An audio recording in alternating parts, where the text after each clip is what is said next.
Viewers welcome back. And doctor साहब साडा अगला मैसेज है बाल्टीमोर तो मैरी पप्पू ਚੱਠਾ औरां दा ਇਹ ਪ੍ਰੋਗਰਾਮ ਸੱਚੋ ਸੱਚ ਨੂੰ ਦਿਲੋਂ ਪਿਆਰ ਕਰਦੇ ਹਨ ਅਤੇ ਲਗਾਤਾਰਤਾ ਨਾਲ ਵੇਖਦੇ ਹਨ। ਇਹਨਾਂ ਨੂੰ ਪਿਛਲੇ ਹਫ਼ਤਿਆਂ ਦੇ ਰਿਪੀਟ ਪ੍ਰੋਗਰਾਮ ਵੇਖ ਕੇ ਚਿੰਤਾ ਹੋਈ ਹੈ।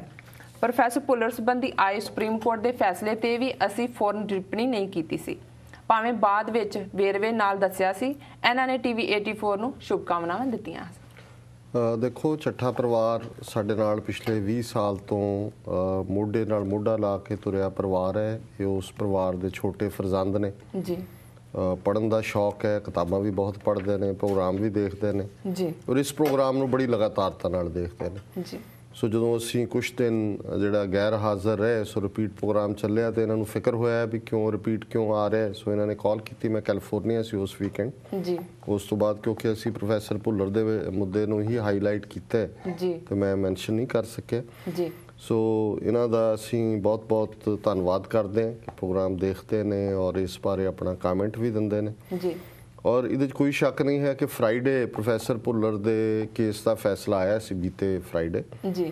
ਔਰ ਉਸ ਸ਼ਾਮ ਦੇ ਪ੍ਰੋਗਰਾਮ 'ਚ ਅਸੀਂ ਚਾਹੁੰਦੇ ਤਾਂ ਉਹਦੇ 'ਤੇ ਕਮੈਂਟ ਕਰ ਸਕਦੇ ਸੀ, ਪਰ ਜਿਵੇਂ ਮੈਂ ਪਹਿਲਾਂ ਕਿਹਾ ਕਿਉਂਕਿ ਜਿਹੜਾ ਤਜਰਬਾ ਇਹ ਹਿੰਦੁਸਤਾਨੀ ਅਦਾਰੇ ਜਾਂ ਇਹਨਾਂ ਦੀਆਂ ਨਿਊਜ਼ ਏਜੰਸੀਆਂ ਨਾਲ ਡੀਲ ਕਰਨ ਦਾ ਜਾਂ ਇਹਨਾਂ ਨੂੰ ਮੋਨੀਟਰ ਕਰਨ ਦਾ ਮੇਰਾ ਹੈ ਜੀ। ਮੈਂ ਜਦੋਂ ਤੱਕ ਜਜਮੈਂਟ ਨੂੰ ਖੁਦ ਨਹੀਂ ਸੀ ਦੇਖ ਲੈਂਦਾ, ਮੈਂ ਇਸ ਦੇ ਉੱਤੇ ਕਮੈਂਟ ਕਰਨਾ ਠੀਕ ਨਹੀਂ ਸੀ ਸਮਝਦਾ ਜੀ। ਸੋ ਇਸ ਲਈ ਫਰਾਈਡੇ ਜਦੋਂ ਫੈਸਲਾ ਆਇਆ ਉਸ ਤੋਂ ਬਾਅਦ ਦੋ ਲਾਈਨਾਂ ਸੀ ਮੀਡੀਆ ਦੇ ਵਿੱਚ ਜੀ, ਔਰ ਉਹ ਸਾਡਾ ਖਦਸ਼ਾ ਬਿਲਕੁਲ ਠੀਕ ਨਿਕਲਿਆ।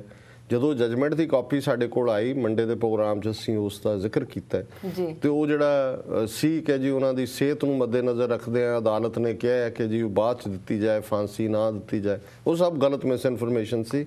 ਉਸ ਜਜਮੈਂਟ ਦੇ ਨੈਗੇਟਿਵ ਇੰਪੈਕਟ ਨੂੰ ਘਟਾਉਣ ਲਈ ਸੀ ਜੀ। ਸੋ ਇਹੀ ਕਾਰਨ ਸੀ ਕਿ ਅਸੀਂ ਫੌਰੀ ਕਮੈਂਟ ਨਹੀਂ ਕੀਤਾ ਇਸ ਦੇ ਉੱਤੇ।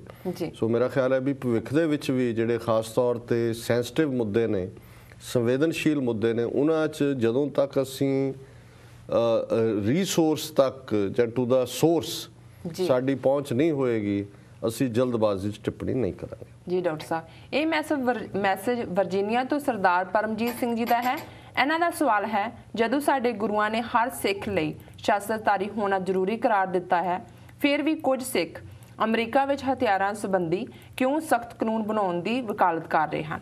ਮੈਂ ਨਿੱਜੀ ਤੌਰ ਤੇ ਅਸਾਲਟ ਰਾਈਫਲਾਂ ਤੇ ਪਾਬੰਦੀ ਲਾਉਣ ਦੇ ਹੱਕ ਵਿੱਚ ਹਾਂ ਰਾਈਫਲਾਂ ਤੇ ਪਾਬੰਦੀ ਲਾਉਣ ਦੇ ਹੱਕ ਵਿੱਚ ਹਾਂ, ਪਰ ਸਾਡੇ ਗੁਰੂ ਸਾਹਿਬ ਵੱਲੋਂ ਵਧੀਆ ਹਥਿਆਰ ਰੱਖਣ ਦਾ ਹੁਕਮ ਹੈ। ਕਿਰਪਾ ਕਰਕੇ ਇਸ ਦੁਬਿਧਾ ਨੂੰ ਦੂਰ ਕਰੋ। ਡਾਕਟਰ ਸਾਹਿਬ ਦੇਖੋ ਬੜਾ ਕ੍ਰੂਸ਼ਲ ਇਸ਼ੂ ਵੀਰ ਪਰਮਜੀਤ ਸਿੰਘ ਹੋਰਾਂ ਨੇ ਲਿਆਂਦਾ ਜੀ। ਇਹ ਵੀ ਸਾਡੇ ਇੱਕ ਬਹੁਤ ਵੱਡਾ ਸੋਰਸ ਨੇ। ਬਹੁਤ ਵਾਰੀ ਇਹ ਜਿੱਥੇ ਜਿੱਥੇ ਟਾਈਮਜ਼ ਆਫ ਇੰਡੀਆ, ਉਹ ਠੱਗ ਬਾਣੀ, ਕੋਈ ਹੋਰ ਕਿਤੇ ਖਬਰ ਦੇਖਦੇ ਨੇ ਕਿ ਆਫ ਇੰਟਰਸਟ ਹੋਏ, ਇਹਨਾਂ ਨੇ ਈਮੇਲ ਕੀਤੀ ਹੁੰਦੀ ਹੈ। ਬਹੁਤ ਸਾਰਾ ਮੇਰਾ ਖਬਰਾਂ ਦਾ ਸੋਰਸ ਜਿਹੜਾ ਹੈ ਉਸ ਦੇ ਵਿੱਚ ਇਹੋ ਜਿਹੇ ਜਿਹੜੇ ਸੂਝਵਾਨ ਸਾਡੇ ਸਰੋਤੇ ਨੇ ਜਾਂ ਪਾਠਕ ਨੇ, ਲਿਖਤੀ ਜਿਹੜੇ ਪੜ੍ਹਦੇ ਨੇ ਆਰਟੀਕਲ ਜਾਂ ਸਰੋਤੇ ਨੇ ਰੇਡੀਓ ਰਾਹੀਂ ਜੀ, ਉਹਨਾਂ ਦੀ ਇਨਪੁਟ ਹੁੰਦੀ ਹੈ। ਔਰ ਇਹੀ ਕਾਰਨ ਹੈ ਵੀ ਅਸੀਂ ਵਾਸਟ ਮੀਡੀਆ ਤੱਕ ਸਾਡੀ ਪਹੁੰਚ ਹੁੰਦੀ ਹੈ ਜੀ।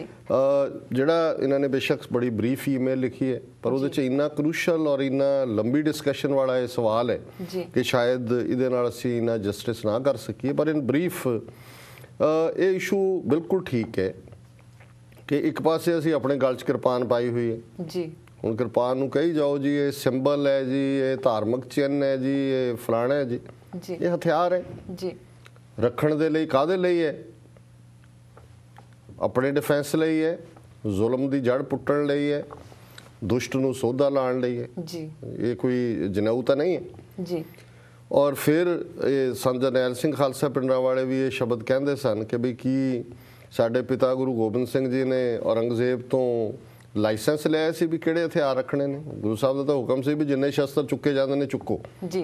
ਇਹ 5 ਹਥਿਆਰ ਬਣ ਕੇ ਮੇਰੇ ਦਰਸ਼ਨਾਂ ਨੂੰ ਆਉਣਾ। ਉਹ 5 ਹਥਿਆਰ ਸਾਰੇ ਹੀ ਜਿਹੜੇ ਨੇ ਉਹ ਹਥਿਆਰ ਹੁੰਦੇ ਸੀ। ਔਰ ਇਹਦੇ 'ਚ ਵੀ ਕੋਈ ਸ਼ੱਕ ਨਹੀਂ, ਵਧੀਆ ਘੋੜਾ, ਵਧੀਆ ਜਵਾਨੀ, ਵਧੀਆ ਸ਼ਸਤਰ, ਇਹ ਪਹਿਲਾ ਹੁਕਮਨਾਮਾ ਹੈ 6ਵੇਂ ਪਾਤਸ਼ਾਹ ਦਾ। ਸੋ ਮੈਂ ਸਮਝਦਾ ਵੀ ਕਈ ਵਾਰ ਕੁਝ ਸਾਡੇ ਵੀਰ ਅਮਰੀਕਾ ਵਿੱਚ ਖਾਸ ਤੌਰ ਤੇ ਜਿਨ੍ਹਾਂ ਨੂੰ ਫੋਟੋ ਲਹਾਉਣ ਦਾ ਸ਼ੌਕ ਹੈ ਜੀ, ਉਹ ਕਈ ਉਹਨਾਂ ਇਸ਼ੂਜ਼ ਦੇ ਵਿੱਚ ਵੀ ਜਿਨ੍ਹਾਂ ਦੇ ਵਿੱਚ ਤੁਸੀਂ ਥੋੜ੍ਹੀ ਜਿਹੀ ਆਵਾਜ਼ ਬੰਦ ਵੀ ਰੱਖ ਸਕਦੇ ਹੋ।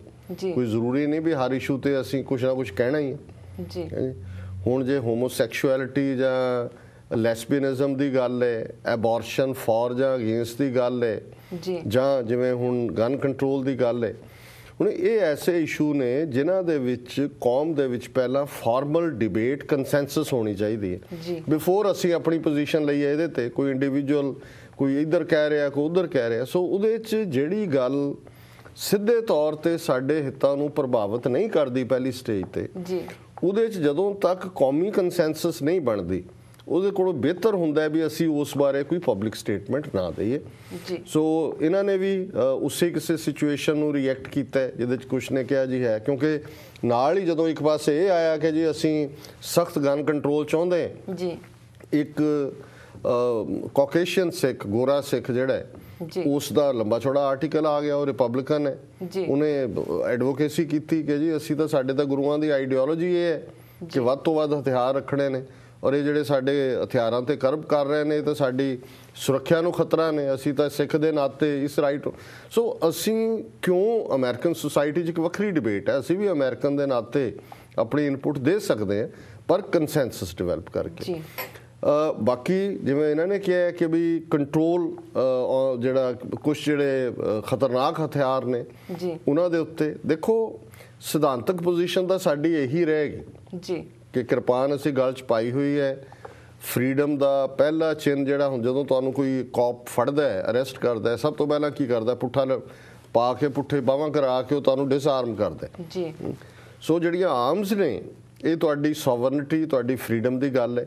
ਔਰ ਅਮਰੀਕਾ 'ਚ ਜੇ ਗਨ ਕੰਟਰੋਲ ਦੇ ਉੱਤੇ ਇੰਨੀ ਡਿਬੇਟ ਜਿਹੜੀ ਆ ਉਹ ਡਿਫਰੈਂਟ ਹੋਣ ਦੇ ਬਾਵਜੂਦ ਸਕਸੈਸਫੁਲ ਨਹੀਂ ਹੁੰਦੀ, ਉੱਥੇ ਮਿਲੀਸ਼ੀਆ ਦਾ ਰੋਲ ਹੈ ਅਮਰੀਕਨ ਫਰੀडम ਦੇ ਹਵਾਲੇ ਨਾਲ। ਪਰ ਹੈਵਿੰਗ ਸੈਡ ਦੈਟ, ਜਿਵੇਂ ਅੰਗਰੇਜ਼ੀ 'ਚ ਕਿਹਾ ਜਾਂਦਾ ਹੈ, ਮੈਂ ਸਮਝਦਾ ਵੀ ਦੂਜਾ ਪੱਖ ਜਿਹੜਾ ਅਮਰੀਕਨ ਸੁਸਾਇਟੀ ਦਾ ਕਿ 48,000 ਬੰਦਾ ਪਿਛਲੇ ਸਾਰੇ ਇਸ ਸਾਲ ਦੇ ਵਿੱਚ ਗਨ ਵਾਇਲੈਂਸ ਦੇ ਵਿੱਚ ਮਾਰਿਆ ਗਿਆ।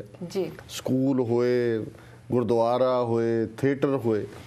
ਸੋ ਹੁਣ ਹਥਿਆਰ ਰੱਖਣ ਦਾ ਹੱਕ ਆਪਣੀ ਥਾਂ ਤੇ ਹੈ, ਪਰ ਜੇ ਕ੍ਰੇਜ਼ੀ ਲੋਕ, ਸਾਈਕਾਇਟ੍ਰਿਕ ਜਿਨ੍ਹਾਂ ਨੂੰ ਦਿਮਾਗੀ ਜਿਹੜਾ ਇਲਾਜ ਦੀ ਲੋੜ ਹੈ, ਰੇਸਿਸਟ ਲੋਕ ਜਿਨ੍ਹਾਂ ਦੀ ਐਕਸੈਸ ਇਹਨਾਂ ਹਥਿਆਰਾਂ ਤੱਕ ਹੈ, ਉਹ ਉਸ ਹੱਕ ਦੀ ਕੁਵਰਤੋਂ ਕਰਦੇ ਨੇ, ਤੇ ਫਿਰ ਤੁਹਾਨੂੰ ਕੁਛ ਤਾਂ ਮੈਜਰਸ ਲੈਣੇ ਪੈਣਗੇ ਕਿ ਤੁਸੀਂ ਉਹਨਾਂ ਨੂੰ ਜਿਹੜਾ ਉਹਨਾਂ ਦੀ ਮਿਸਚਿਫ ਕਰਨ ਦੀ ਹੈ ਜਾਂ ਨੁਕਸਾਨ ਕਰਨ ਦਾ ਪੋਟੈਂਸ਼ੀਅਲ ਹੈ।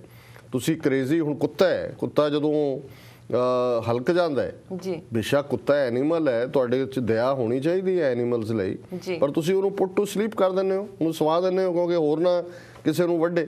ਸੋ ਇਸੇ ਲਈ ਮੈਂ ਸਮਝਦਾ ਹੈ ਕਿ ਕੁਛ ਨਾ ਕੁਛ ਮੇਜਰਸ ਕਿਸੇ ਲੈਵਲ ਤੇ ਤੁਹਾਨੂੰ ਲੈਣੇ ਪੈਣਗੇ, ਨਹੀਂ ਤਾਂ ਇਹ ਸੁਸਾਇਟੀ ਜਿਹੜੀ ਹੈ ਵਾਇਲੈਂਟ ਸੁਸਾਇਟੀ ਬਣਦੀ ਜਾ ਰਹੀ ਹੈ। ਨਿੱਕੀਆਂ ਨਿੱਕੀਆਂ ਚੀਜ਼ਾਂ ਜਿਹੜੀਆਂ ਨੇ ਉਹ ਅਲਟੀਮੇਟਲੀ ਗਨ ਫਾਇਰ 'ਚ ਐਂਡ ਹੁੰਦੀਆਂ। ਸਕੂਲਾਂ ਦੇ ਵਿੱਚ ਗਨਸ ਲਿਜਾਣ ਦੀ ਗੱਲ ਹੈ, ਬੱਚੇ ਇਸ ਕਿਸਮ ਦਾ ਕਿਤੇ ਟੀਚਰਸ ਤੋਂ ਰਿਵੈਂਜ ਹੈ। ਸੋ ਕੁਛ ਨਾ ਕੁਛ ਜਿਹੜੇ ਨੇ ਲਾਅ ਬਣਾਉਣੇ, ਜਿਹੜਾ ਓਬਾਮਾ ਐਡਮਿਨਿਸਟ੍ਰੇਸ਼ਨ ਦਾ ਮੂਵ ਹੈ, ਔਰ ਅਸੀਂ ਇਸ ਗੱਲ ਦੀ ਦੁੱਖ ਦਾ ਇਜ਼ਹਾਰ ਕੀਤਾ ਸੀ ਕਿ ਸੈਨੇਟ ਦੇ ਵਿੱਚ ਇਸ ਬਿੱਲ ਦਾ ਜਿਹੜਾ ਫੇਲ ਹੋਣਾ ਇਹ ਠੀਕ ਗੱਲ ਨਹੀਂ ਹੈ, ਕਿਉਂਕਿ ਕਿਤੇ ਨਾ ਕਿਤੇ ਤੁਹਾਨੂੰ ਕੋਈ ਨਾ ਕੋਈ ਜਿਹੜੇ ਨੇ ਉਹ ਪੈਰਾਮੀਟਰ ਬਣਾਉਣੇ ਪੈਣਗੇ, ਕਿਉਂਕਿ ਜੇ ਸ਼ਸਤਰ ਗੁਰੂ ਨੇ ਦਿੱਤਾ ਤੇ ਨਾਲ ਉਹਦੀ ਜਿਹੜੀ ਡਾਇਰੈਕਸ਼ਨ ਵੀ ਜਿਹੜੀ 6ਵੇਂ ਪਾਤਸ਼ਾਹ ਨੇ ਕਹੀ ਸੀ, ਸ਼ਸਤਰ ਗਰੀਬ ਕੀ ਰੱਖਿਆ, ਜਰਵਾਣੇ ਕੀ ਪੱਖਿਆ, ਕਿ ਪ੍ਰੋਟੈਕਸ਼ਨ ਪੂਅਰ ਦੇ ਲਈ, ਦੁਸ਼ਟ ਨੂੰ ਸਜ਼ਾ ਦੇਣ ਲਈ। ਹੁਣ ਜੇ ਇਹਨਾਂ ਦੋਨਾਂ ਚੋਂ ਨਿਕਲ ਕੇ ਇਹ ਲੁਟੇਰਾ ਪੰਚ ਆ ਜਾਏ ਜਾਂ ਇਹ ਲੁੱਟਖੋ ਲਈ ਸ਼ਸਤਰ ਆ ਜਾਏ, ਫਿਰ ਜ਼ਾਹਰ ਹੈ ਵੀ ਉਸ ਕਰਨ ਵਾਲੇ ਨੂੰ ਵੀ ਅਸੀਂ ਸਜ਼ਾ ਦਿੰਦੇ ਹਾਂ। ਸੋ ਜਿਹੜੇ ਚੈਕਸ ਐਂਡ ਮੇਜਰਸ ਹੋਣੇ ਚੰਗੀ ਗੱਲ ਹੈ, ਪਰ ਜਿਹੜੇ ਆਫ ਦੇਅਰ ਓਨ ਕਿ ਜੀ ਇਹ ਸਿੱਖ ਧਰਮ ਦੀ ਪੋਜੀਸ਼ਨ ਹੈ ਜੀ ਫॉर ਜਾਂ ਅਗੇਂਸਟ, ਉਹ ਆਪਣਾ ਇੰਡੀਵਿਜੂਅਲ ਓਪੀਨੀਅਨ ਦੇਣ ਕਿ ਜੀ ਅਸੀਂ ਇੰਡੀਵਿਜੂਅਲੀ ਇੱਦਾਂ ਸੋਚਦੇ ਹਾਂ ਅਮਰੀਕਨ ਸਿਟੀਜ਼ਨ ਦੇ ਤੌਰ ਤੇ। ਜੋ ਸਿੱਖ ਕੌਮ ਦੀ ਕੰਸੈਂਸਸ ਜਿਹੜੀ ਹੈ ਬਣਾਏ ਬਿਨਾਂ ਕੋਈ ਸਿੱਖਾਂ ਦਾ ਨੁਮਾਇੰਦਾ ਬਣ ਕੇ ਬਹਿ ਜਾਏ, ਇਹ ਠੀਕ ਨਹੀਂ ਹੈ। ਜੀ ਡਾਕਟਰ ਸਾਹਿਬ, ਹੁਣ ਅਸੀਂ ਇੱਥੇ ਇੱਕ ਛੋਟਾ ਬ੍ਰੇਕ ਲੈਂਦੇ ਹਾਂ। ਵੀਅਰਸ, ਤੁਸੀਂ ਸਾਡਾ ਪ੍ਰੋਗਰਾਮ ਇਸ ਤਰ੍ਹਾਂ ਵਾਚ ਕਰਦੇ ਰਹੋ। ਮਿਲਦੇ ਹਾਂ ਆਫਟਰ ਦ ਸ਼ਾਰਟ ਬ੍ਰੇਕ।